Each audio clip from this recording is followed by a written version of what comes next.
porque queremos que el Señor aumente nuestra fe aquí en María Evangelizadora Radio, un pedacito de cielo en tu hogar. Nos complacemos en presentar Crece en tu fe, con nuestro hermano Américo Tejada. Que nunca olvide tus promesas, que nunca olvide tus palabras. Saludos en este glorioso día y bendiciones a los radio clientes que escuchan María Evangelizadora Radio, que están sedientos de la palabra de Dios. Les envío un saludo a su hermano Américo Tejada de la parroquia San Simón que está en San José, que está localizada en el Bronx y pertenece a la Arquidiócesis de Nueva York. Estamos aquí todos los miércoles de 4 a 5 p.m. y los sábados de 9 a 10 a.m. hora de Nueva York. En este segmento de estudio bíblico titulado Crece en tu fe, estamos estudiando el Evangelio según San Mateo. La palabra Evangelio, de procedencia griega, significa originalmente la buena noticia y se empleaba para designar la recompensa que se daba al portador de una buena nueva o el sacrificio de acción de gracias que se ofrecía por ella. El apóstol Mateo escribe desde la Palestina para un público de judíos o de cristianos venidos del judaísmo, luego un público que conocía de Dios el Antiguo Testamento y que vibraba de sus expectaciones mesiánicas, porque en los orígenes de la iglesia primitiva la regla de fe se encontraba en la enseñanza oral de los apóstoles y el de los primeros predicadores. Andando el tiempo, se sintió la urgencia de consignar por escrito las enseñanzas del maestro y los rasgos sobresalientes de su vida. Y eso fue lo que hizo el apóstol Mateo. Estamos en el capítulo 5 del Evangelio según San Mateo, que habla de las bienaventuranzas. Pero antes de comenzar, hacemos una oración en el nombre del Padre, del Hijo y del Espíritu Santo. Señor, que todo lo que hagamos este día inicie con tu bendición y termine con tu ayuda. Que todo lo que digamos este día sea motivado por tu amor e inspirado por tu gracia. Que nuestras obras de este día reciban tu inspiración y perduren en tu paz. Todas estas cosas Padre celestial te las pedimos en el dulce y poderoso nombre de tu Hijo Jesús, que mi reino y del Espíritu Santo, que es Dios, por los siglos de los siglos. Amén.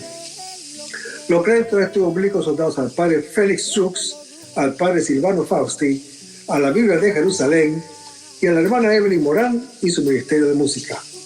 A los hermanos que viven en el Bronx, para invitarlos a nuestro círculo de oración de la parroquia San Simón que está en San José, que está localizada en el 2191 Valentine Avenue, esquina calle 182. Comenzando con la misa a las 7:30 p.m. todos los viernes por la noche. Decíamos que estamos en el capítulo 5 del Evangelio según San Mateo, en el versículo 11, para ser más específico, donde se lee que Jesús dice: cuando os injurien, hermanos, la palabra o la primera forma de persecución es la más grave. Perder la cara. La espada mata el cuerpo. El insulto, la dignidad de la persona.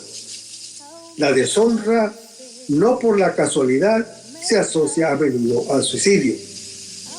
Aquí, en cambio, es señal de grandísima dignidad.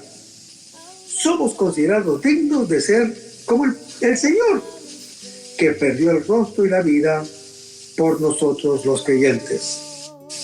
Por eso, los apóstoles, después de haber experimentado por primera vez los azotes, salieron del Sanedrín, alegres por el honor de haber sido deshonrados a causa de su nombre, como está relatado en Hechos capítulo 5.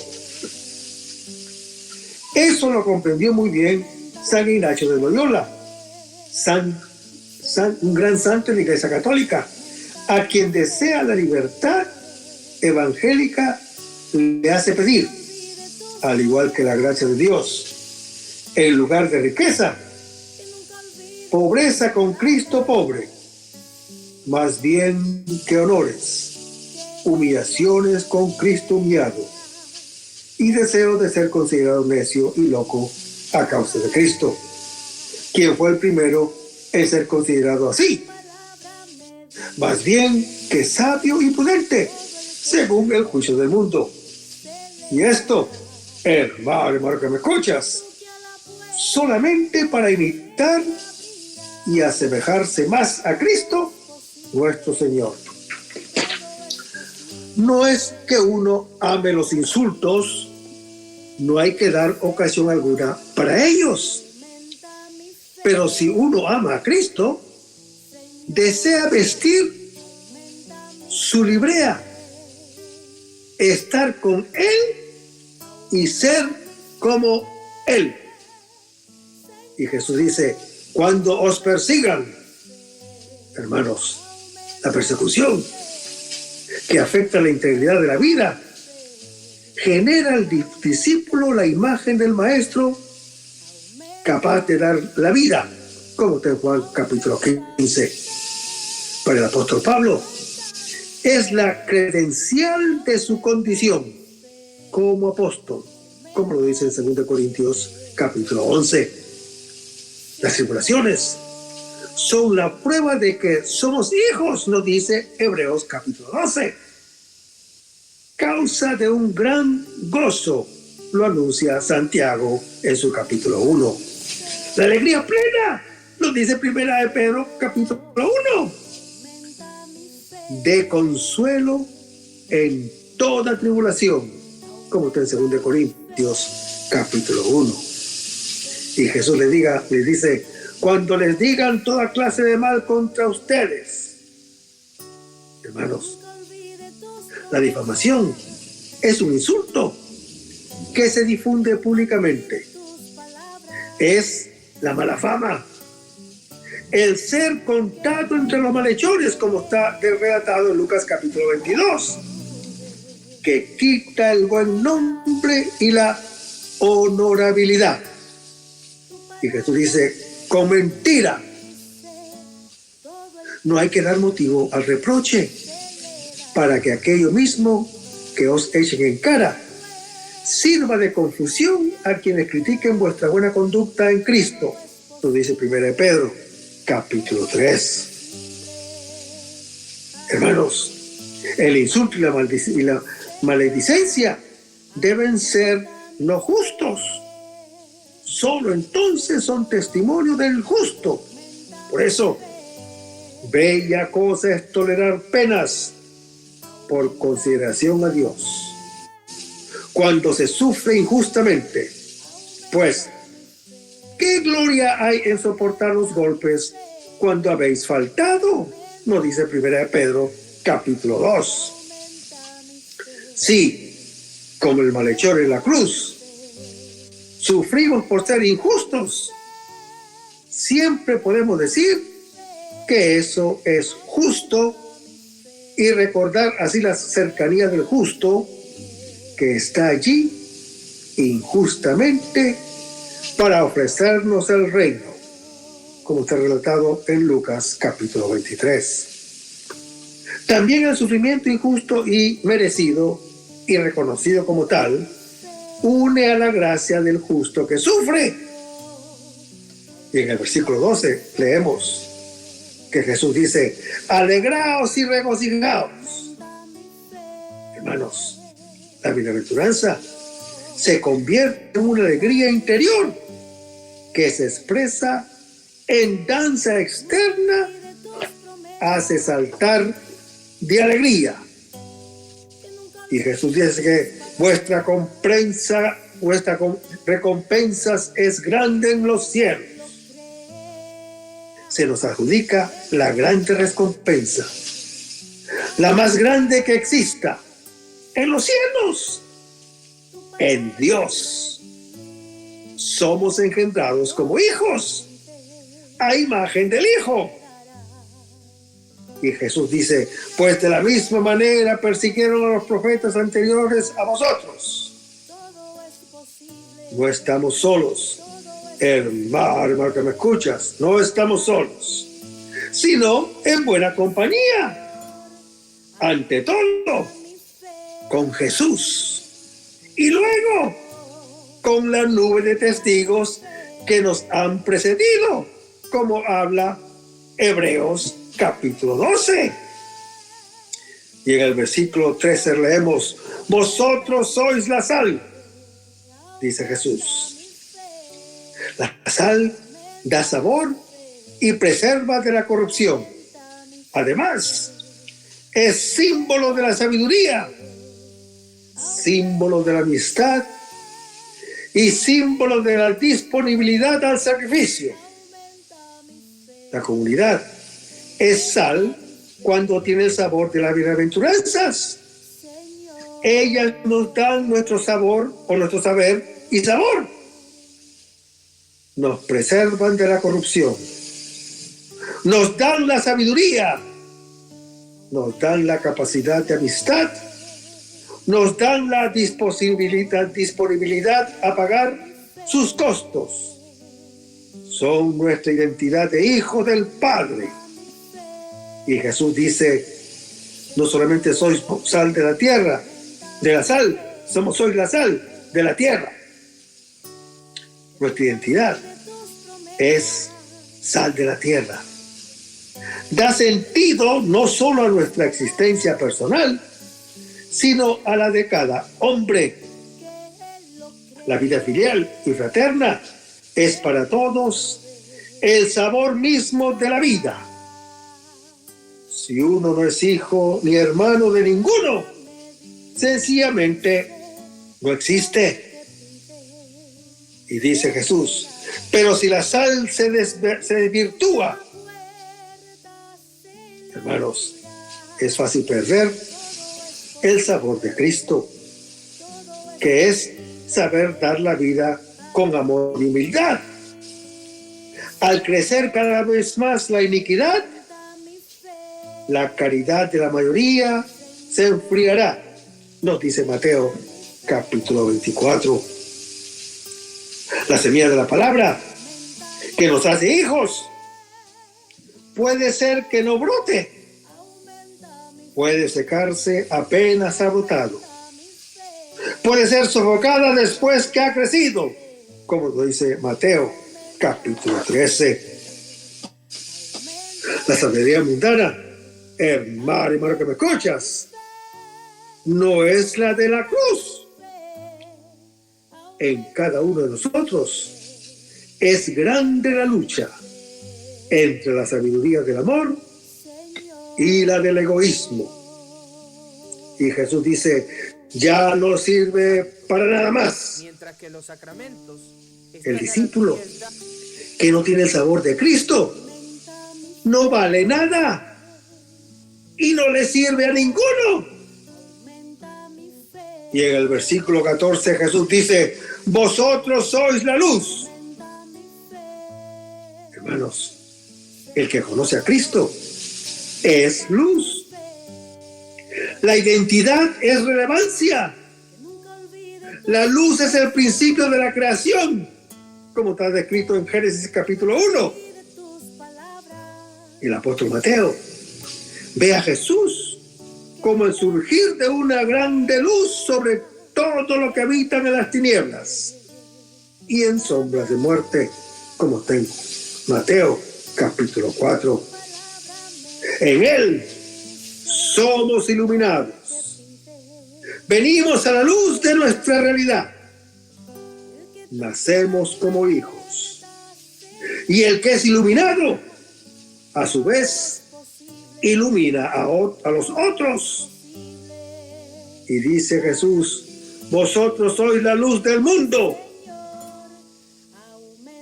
Lo que da sabor de la tierra ilumina al mundo, haciendo ver su belleza. Hermanos, la palabra mundo, en griego cosmos, significa orden, significa estructura, significa belleza. En el Nuevo Testamento tiene una connotación negativa. En efecto, hermano que me escuchas, este mundo está estructurado sobre la codicia de tener, del poder y de aparecer, como está en 1 de Juan capítulo 2, con su fascinación engañosa, que lo hace parecer bueno, que lo hace parecer hermoso y lo hace parecer deseable, como en Génesis capítulo 3. La vida filial hace caer el engaño y le devuelve la verdad de su esplendor. Y Jesús dice, una ciudad. La comunidad es una ciudad. La ciudad santa, el lugar en el cual se viven las relaciones de un modo divino y paradisiaco, no diabólico ni infernal. Y dice Jesús que una ciudad situada en la cima de un monte. Hermanos, la ciudad santa está sobre la cima de los montes, como el templo del Señor, que ella es, como está en Isaías, capítulo 2. Todos la ven y dicen, venid, subamos al monte del Señor, a la casa de Dios, del Dios de Jacob, para que Él nos enseñe sus caminos y nosotros sigamos sus senderos, como lo anuncia el profeta Isaías en su capítulo 2. Hermanos, nosotros no debemos buscar la relevancia, sino la identidad. El cirio no se preocupa de iluminar, sencillamente arde y el arder ilumina. La identidad no puede permanecer escondida, aunque no hace nada para hacerse ver. La sal no puede dejar de salar, no puede dejar de salar, y la luz no puede dejar de iluminar. El problema no es salar o iluminar, sino ser sal y luz.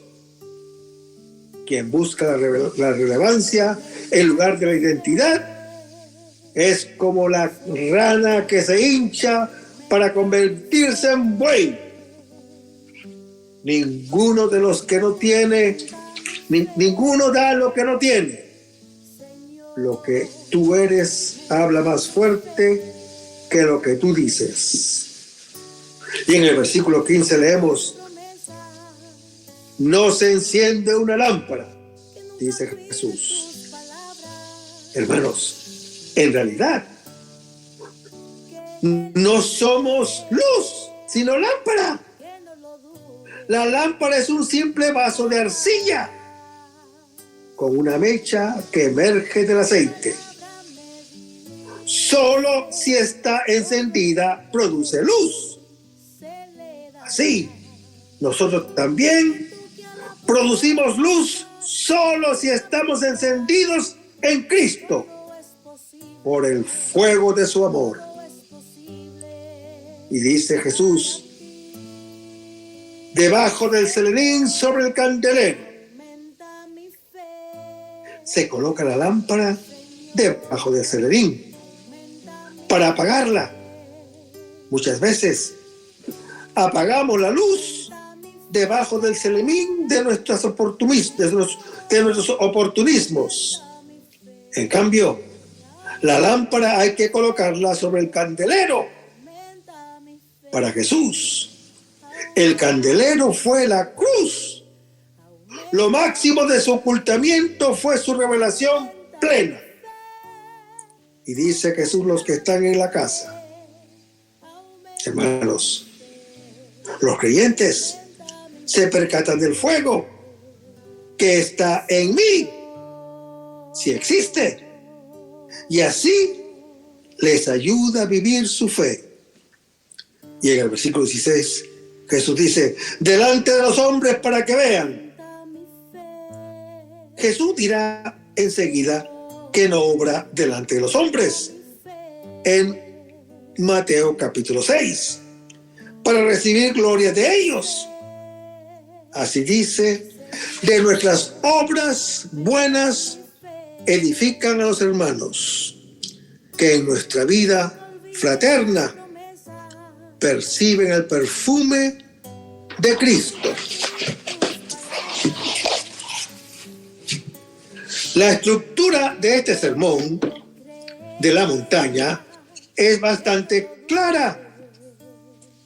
En él, Jesús menciona 3 categorías de personas, pues compara la conducta de sus discípulos con la de los escribas, que son, o también puede decirse, los doctores de la ley, y de los fariseos, que se especializaban en las buenas obras. Según esto, hermano que me escuchas, la parte principal del sermón de la montaña se divide en 3. Primero, sobre la actitud cristiana respecto a la ley mosaica, contra la actitud legalista de los escribas judíos. Segundo, sobre la manera cristiana de hacer las obras buenas, contra la hipocresía de los fariseos. Tercero, sobre algunos consejos prácticos a los cristianos mismos. Al final del sermón de la montaña hay 3 epílogos o conclusiones, y al comienzo hay 2 interlocuciones.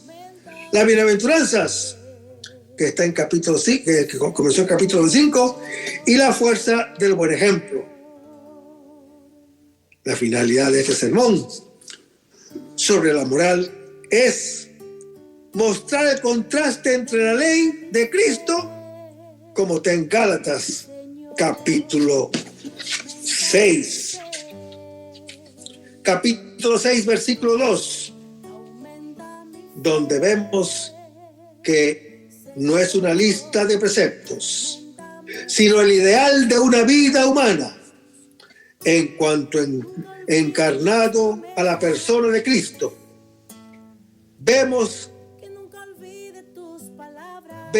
qué dice Pablo por otro lado. Efectivamente, siendo libre de todos, me he llegado esclavo de todos, para ganar a los más que pueda. Con los judíos me he hecho judío, para ganar a los judíos. Con los que están bajo la ley mosaica, como quien está bajo la ley, aún sin estarlo, para ganar a los que están bajo ella. Con los que están sin ley, como quien está sin ley, para ganar a los que están sin ley, no estando yo sin ley de Dios, sino bajo la ley de Cristo. Me he hecho débil con los débiles, para ganar a los débiles. Me he hecho todo a todos, para salvar a toda costa a algunos. Y todo esto lo hago por el Evangelio, para ser partícipe del mundo, o para ser partícipe del mismo, como lo dice el apóstol Pablo en su primera epístola a los Corintios, capítulos 9. Hermanos, el apóstol Pablo exhorta a los Gálatas a no buscar la gloria vana, según Filipenses capítulo 2. Hermanos, esta puede ser de diferentes maneras. En los fuertes, provocando a los hermanos débiles en la fe a que hagan las cosas que no se atreven a hacer. En los débiles, gloriándose en su observancia estricta, pero secretamente enviando a aquellos que hacen ostentación de libertad. El apóstol Pablo exhorta a los espirituales, esto es, a aquellos que viven y son conducidos por el Espíritu Santo, según Gálatas capítulo 5, que ayuden al hermano con dulzura y humildad, teniendo en cuenta que ellos mismos pueden ser tentados, según Mateo capítulo 18. Las cargas pueden ser de todo género, según Romanos capítulo 15. Los creyentes deben ayudarse mutuamente a llevar sus propias cargas, Hermanos, el peso se aligera cuando la carga es compartida. Mediante este acto de caridad, los creyentes cumplirán la ley de Cristo, que es el precepto del amor, según Juan capítulo 13. La ley de Cristo es también la ley del Espíritu que comunica vida, que hace vivir como hijos de Dios, que produce fruto de virtudes y de santidad, como está en 1 Tesalonicenses capítulo 4. Este es el contraste entre la ley de Cristo y la ley mosaica, que es la ley de Moisés. La nueva alianza y la antigua, la libertad cristiana y la esclavitud judaica. Por eso no carece de sentido de que el apóstol Mateo nos dice que Jesús la predicó desde lo alto de la montaña, porque así traza un paralelo con la ley de Moisés, que también había sido promulgada en la cima del monte Sinaí, pero donde la ley de Moisés había sido un yugo pesado, la de Jesús será un yugo verdadero y liviano, que dará alivio y descanso a los fatigados y agobiados, como lo dice Mateo capítulo 11. Pues donde la ley de Moisés había sido una exigencia implacable, aunque casi imposible de cumplir para la debilidad humana, de modo que solo había servido para poner de manifiesto la insuficiencia de las fuerzas meramente humanas. Pero vayamos a Gálatas capítulo 3, versículo 23 al 29, donde dice: antes de que llegara la fe, estamos encerrados bajo la vigilancia de la ley, en espera de la fe que debía manifestarse. De manera que la ley fue nuestro pedagogo hasta Cristo, para ser justificados por la fe. Mas una vez llegada la fe, ya no estamos bajo el pedagogo, pues todos son hijos de Dios por la fe en Cristo Jesús. Los que se han bautizado en Cristo se han revestido de Cristo. Ya no hay judío ni griego, ni esclavo ni libre, ni hombre ni mujer, ya que todos ustedes son uno en Cristo Jesús. Y si son de Cristo, ya son descendencia de Abraham, herederos según la promesa. Hermanos, en aquellos tiempos, en el mundo greco-romano, el pedagogo era un criado que cuidaba a los niños y los acompañaba a la escuela, pero no era el maestro. El apóstol Pablo señala de este modo que la ley mosaica fue una disposición temporal, válida hasta la llegada de Cristo. La ley antigua permite conocer muchas verdades accesibles a la razón. Señala lo que se debe o no se debe hacer. Y sobre todo, hermano que me escuchas, como un sabio pedagogo, prepara y dispone a la conversión y a la acogida del evangelio. Sin embargo, aún siendo santa, espiritual y buena, la ley antigua es todavía imperfecta, porque no da por sí misma la fuerza y la gracia del Espíritu Santo para observarla. Una vez que ha llegado Cristo, el Maestro, y con él la era de la fe. Ya estamos libres de la tutela del pedagogo, que es la ley mosaica. Hermanos, estos versículos contienen el misterio de nuestra filiación divina.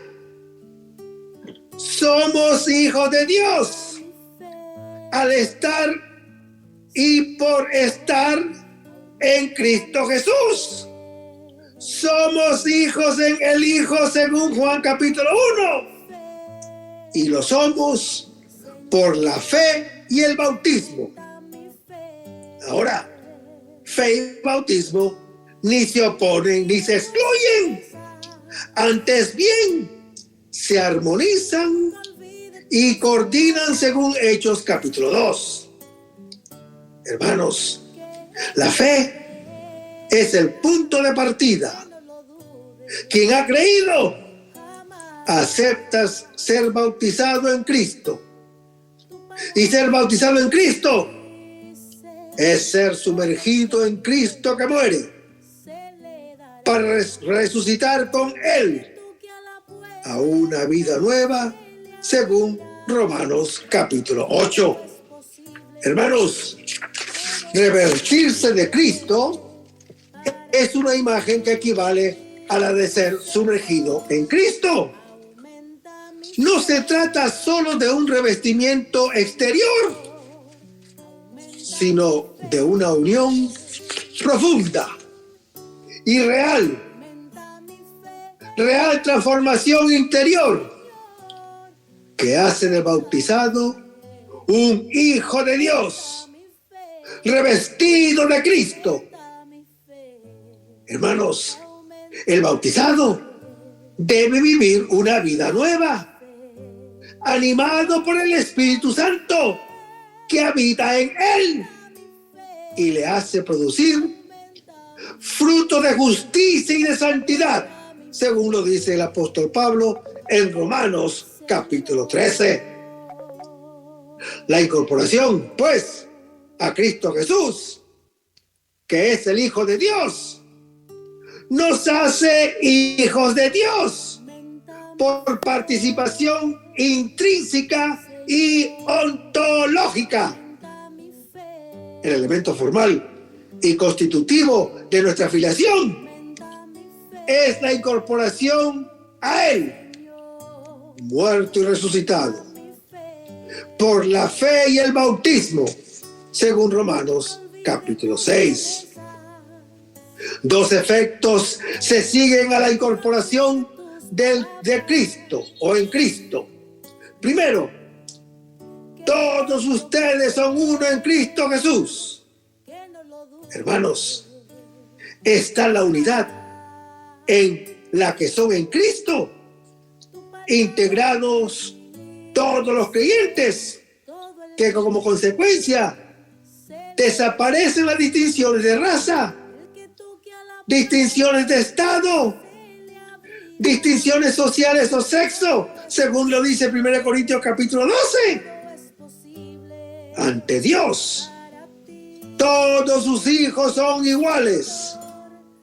Hermanos, este texto clave no intenta eliminar las diferencias que dimanan de la naturaleza propia del hombre y de la mujer, ni quiere suprimirlo.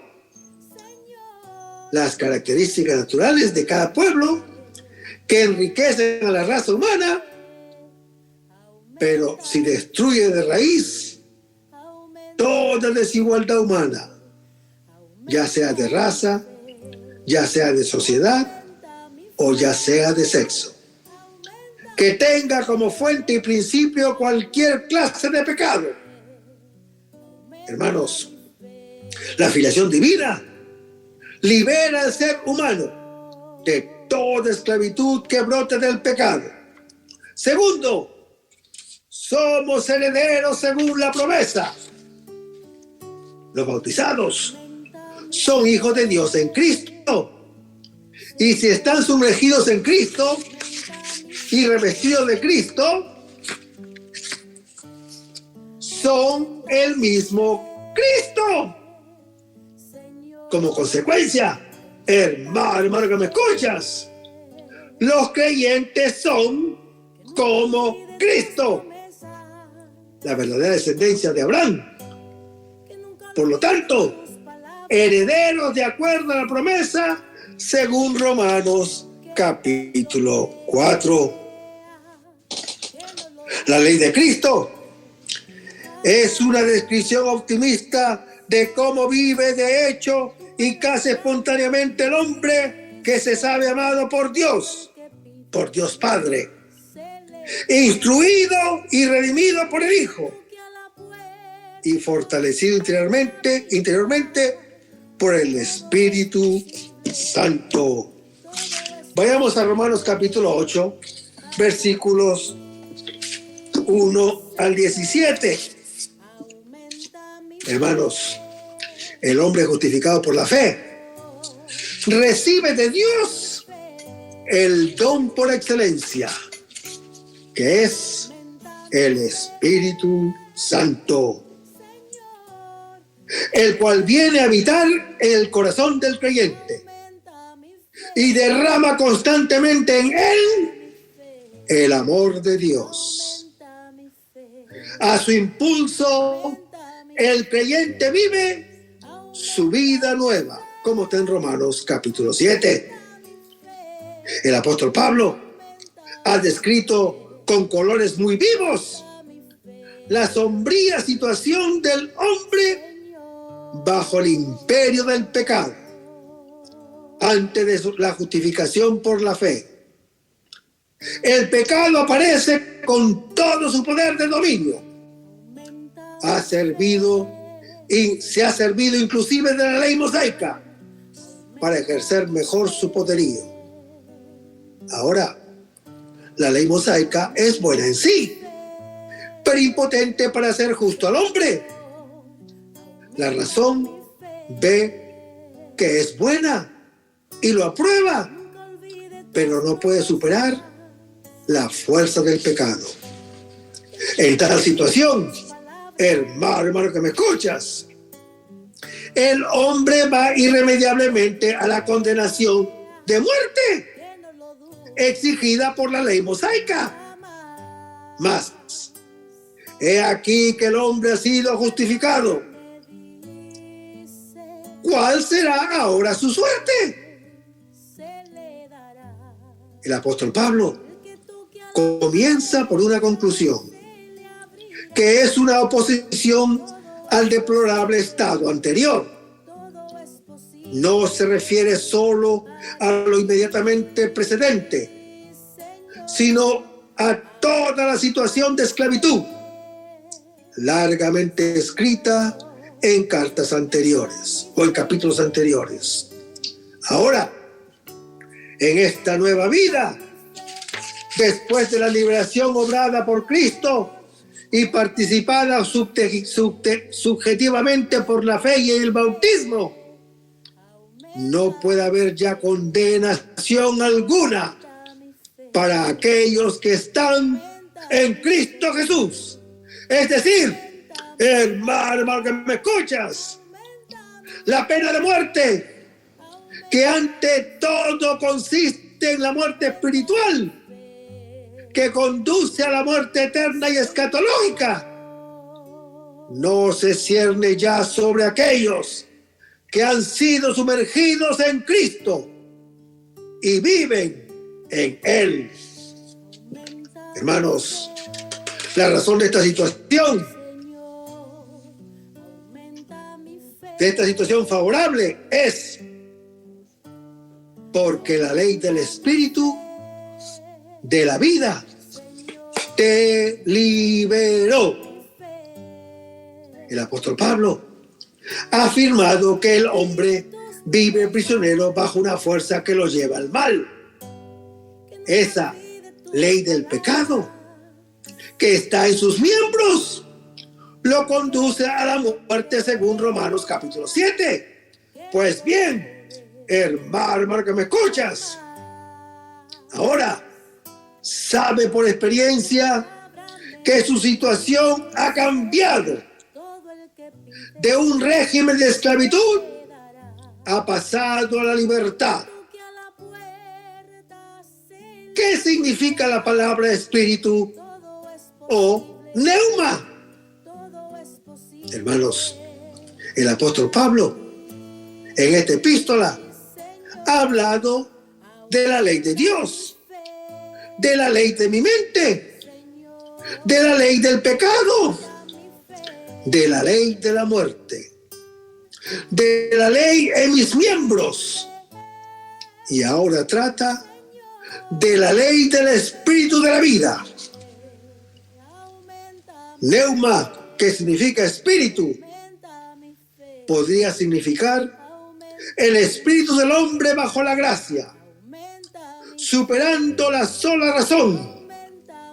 Sin embargo, hermano que me escuchas, dado el contexto general, debe entenderse más bien del Espíritu Santo, dador de vida. A la ley del pecado se opone, pues, la ley del Espíritu. El pecado llevaba a la muerte. El Espíritu Santo es manantial de vida. Pero este nuevo estado se debe a Cristo Jesús, a su muerte y a su resurrección, como lo dice el apóstol Pablo en su epístola a los Romanos, capítulo 4, cuyos efectos saludables se aplican a aquellos que son sumergidos en Él, participando de su misterio total. Ahora, la expresión, la ley del espíritu de la vida, resume admirablemente los vaticinios de Jeremías capítulo 31 y Ezequiel capítulo 36. Renovado y transformado por el Espíritu de Dios, dado por Cristo glorificado, el creyente puede obedecer la voluntad de Dios, que no es ya para él un apremio exterior, sino la ley interior de su vida nueva. Hermanos, ¿qué fue imposible para la ley mosaica? Hacer que el hombre no pecara, o, habiendo pecado, hacerlo justo. En otros términos, destruir el pecado. El apóstol Pablo, queriendo salvar la ley mosaica, atribuye esa carencia de fuerzas no por causa de la misma ley, sino por culpa de la carne, esto es, por el estado de terrible esclavitud en que se hallaba el hombre, presa del pecado, según Hechos capítulo 13. Hermanos, la desgracia era de tal magnitud, que solo Dios podría remediarla. Y la remedió. Envió a su propio Hijo, que con Él existe desde toda la eternidad, según Gálatas capítulo 4. Y le dio una carne semejante a la del pecado. Es decir, hermano que me escuchas, lo hizo participar plenamente de la naturaleza humana pecadora, a fin de expiar el pecado.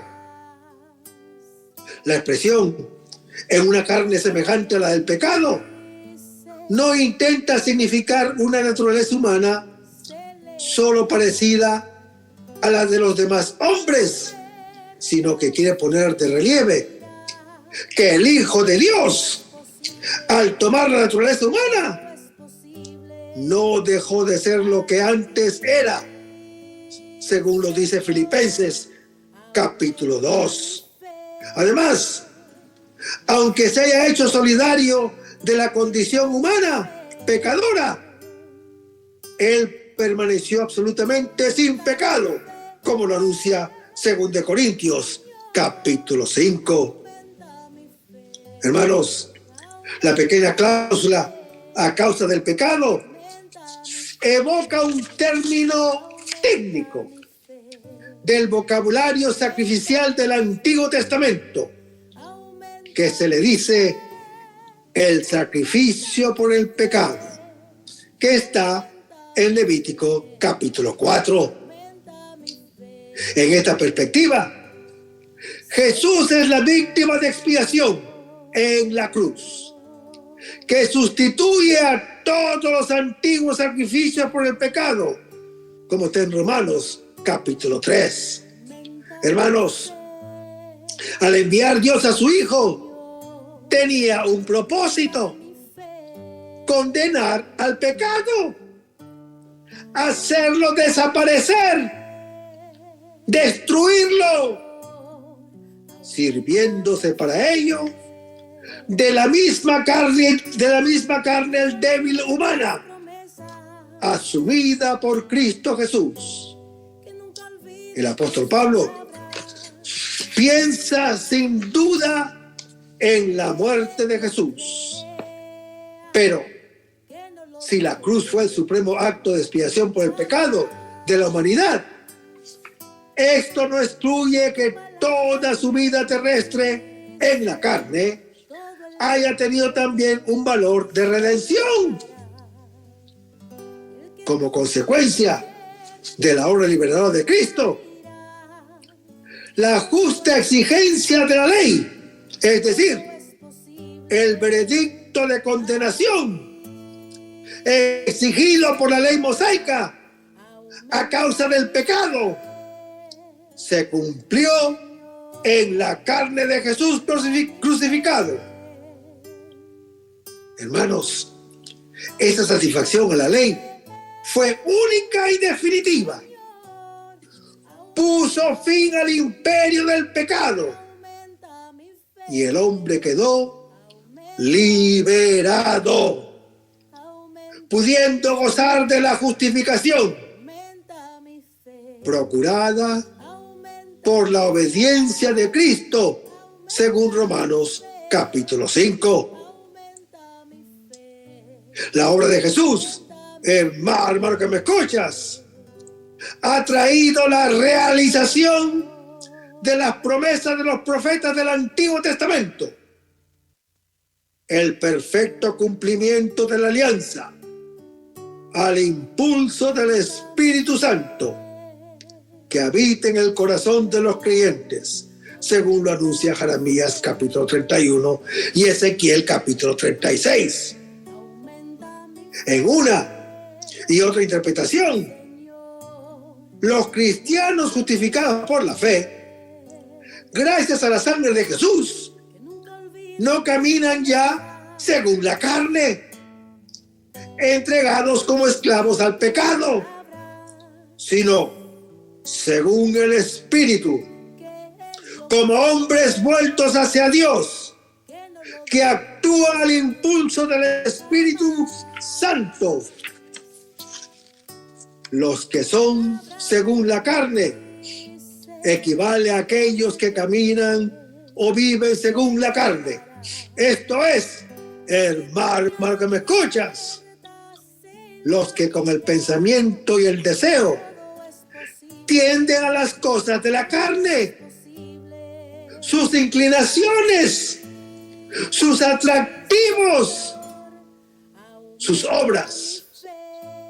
¿Y cuál es la tendencia de la carne? ¿Cuál? ¿Saben cuál, hermano que me escucha? ¿Saben cuál? Es la muerte. La muerte. La carne aparece como personificada. Y su tendencia en el sentido de un fruto definitivo es la muerte. No solamente muerte física, pero ante todo muerte espiritual, como lo dice el apóstol Pablo en su epístola a los Romanos, capítulo 7.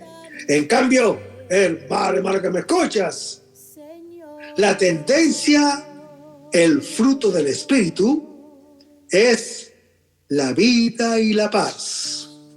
Y el hombre espiritual siente el profundo deseo de esas realidades.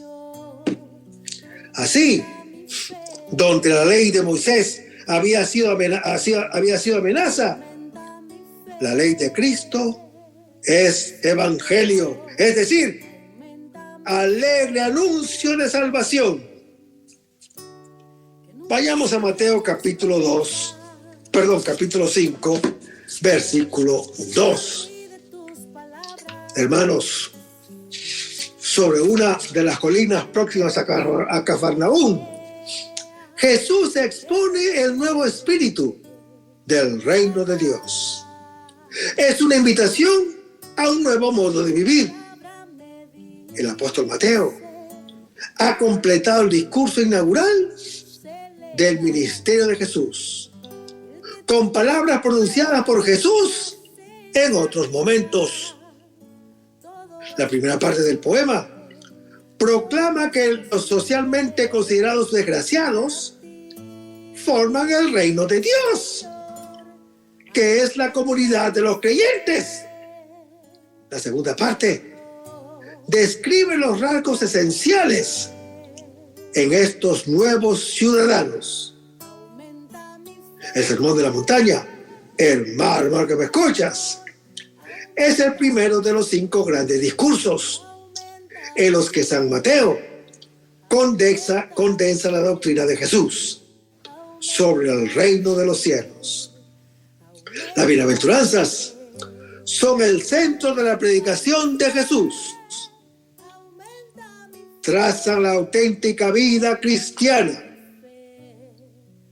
desvelando al hombre el fin último de sus actos, la bienaventuranza eterna, y responden al innato deseo de felicidad de Dios. Ha puesto en el corazón del hombre a fin de atraerlo hacia él, el único que lo puede satisfacer. Hermanos,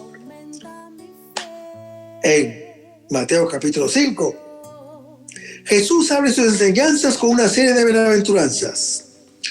Llama felices a los que realicen en su persona ciertas actitudes que casi resumen toda la actitud evangélica, que son mansedumbre, que son misericordia y que son pureza. Son como la constitución del reino de Dios, pues expresa brevemente las cualidades básicas que ha de manifestar todo aquel que pretenda pertenecer al reino que Jesús vino a predicar. Más aún, hermano que me escuchas, son casi como el autorretrato de Jesús mismo. En ellas, Él traza los lineamientos fundamentales que han caracterizado su propio modo de ser y de actuar. De hecho, estas 8 o 9 reglas encierran dinamita, pues a pesar de su sencillez, forman una revolución. La revolución o inversión total de las normas o criterios con que los hombres solemos valorar los ideales o fracasos en la vida. Pues nosotros admiramos al rico. Jesús admira al pobre. Nosotros envidiamos al que come bien en el restaurante más caro. Jesús dice, feliz el hambriento. Nosotros decimos que no hay que dejarse aplastar o postergar por nadie. Jesús enaltece la mansedumbre, el perdón, la reconciliación, la paciencia. Y el resto, hermano que me escuchas, lo vamos a ver en el próximo segmento. Manténgase en sintonía. Vamos a despedirnos con una oración y lo hacemos en el nombre del Padre, del Hijo y del Espíritu Santo. Señor, ayúdanos a conservar el fervor espiritual, la dulce y confortable alegría de evangelizar, incluso cuando hay que sembrar entre lágrimas, como Juan el Bautista, como lo hicieron los apóstoles Pedro y Pablo y los otros apóstoles, y también esa gran multitud de evangelizadores que se han sucedido a lo largo de la historia de la Iglesia Católica, con un ímpetu interior que nada ni nadie sea capaz de extinguir. Señor Jesús, que sea esta la mayor alegría de nuestras vidas entregadas al Evangelio. Y ojalá que el mundo actual pueda así recibir la buena nueva de tu Evangelio, porque tenemos la tarea de anunciar el reino de Dios y de plantar tu iglesia en este mundo que todavía no te conoce. Todas estas cosas, Padre Celestial, te le pedimos en el dulce y poderoso nombre de tu Hijo Jesús, que vive en unión del Espíritu Santo, quien es Dios, por los siglos de los siglos. Amén. Hasta el próximo segmento. Que el Señor nos bendiga. Aumenta mi fe, aumenta mi fe, aumenta mi fe, aumenta mi fe, aumenta mi fe, Señor.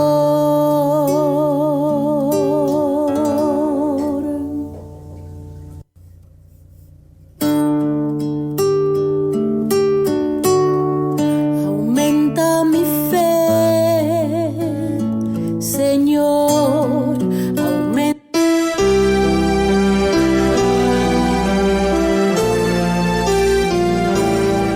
María Evangelizadora Radio, una emisora 100% católica y llega a ti como un pedacito de cielo en tu hogar.